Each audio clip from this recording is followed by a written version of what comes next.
let's ask our next guest. He's Erik Britton. He's a director at Fathom Consulting. Well, you know, what will happen and what's going to happen this week? What sort of budget will we get out of Britain first up?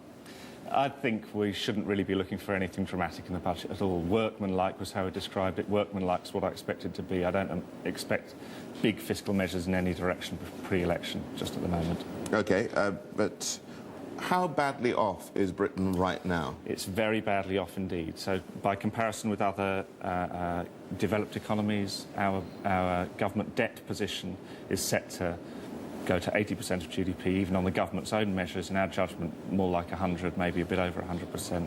And that puts us on a par with countries like Italy, Belgium, and some of the dodgy economies within the Eurozone, such as Greece, Spain, Portugal, economies like that. Will a credit rating downgrade be in the pipeline here? Is it inevitable? I don't think it's inevitable, but I think it's quite likely. I think Fitch have come out and said that the UK's credit position is at risk, and I think that's appropriate and correct. The right way to respond to it is to announce credible and really quite savage fiscal tightening soon after the election. In our judgment, the way to do that is via spending cuts, not tax increases. That's the thing for people to focus on, to cut spending, not raise taxes. Let's just move and put Britain's position into the context of Europe. Now, in your latest report, you're suggesting that Europe faces the risk, including the UK, a greater risk of a double-dip recession than the likes of the US. Correct. And part of that is because one of the key risks that we're conscious of is this risk to sovereign fragility, to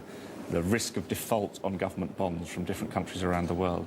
The US, in a sense, is also part of that, but because of its special status as the reserve currency, if that risk materialises globally, then I think that's pro-dollar and pro-US. There'll be a flight to safety. US government bonds will increase in price, the dollar will increase in price, but the countries that will pop up are the countries within Europe that are highly indebted and within the Eurozone and the UK too. OK, the Greece story doesn't go away, does it, here? Expecting some sort of rescue package or something which can be not called a rescue package, but something which effectively does that. Do we get that on Friday? I don't think so. I think there's a game going on between the Eurozone economies, the core Eurozone economies, Germany, France, etc., and the peripheral ones, Greece, Portugal, etc. I think there's been this story that the accession economies, the new accession economies, have kind of thought that joining the euro area would buy them a lower gilt yield, a lower government bond yield indefinitely, in perpetuity. Why? Because implicitly their debt issuance was backed by Germany. That wasn't the deal, though. The deal was you're promising the market sound government finances. That's what joining the euro means, because you no longer have the option to devalue. Therefore, markets look at you, look at that promise and believe it, reward you with a lower bond yield, because the consequences of defaulting, of breaking that promise, are so dire when you're in a fixed currency.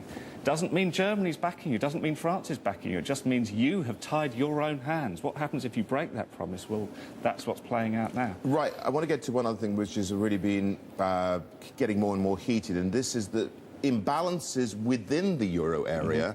Germany running a huge surplus and the other countries, well, buying and sucking in those goods there. Yeah. And this war of words is actually getting more heightened too.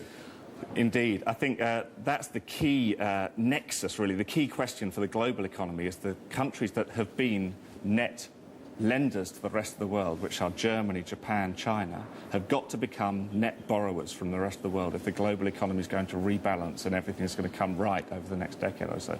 If Germany, particularly, but also Japan and China, persist with their view that they want to be net savers, then the world economy is in for very difficult times going forward over the next decade or so.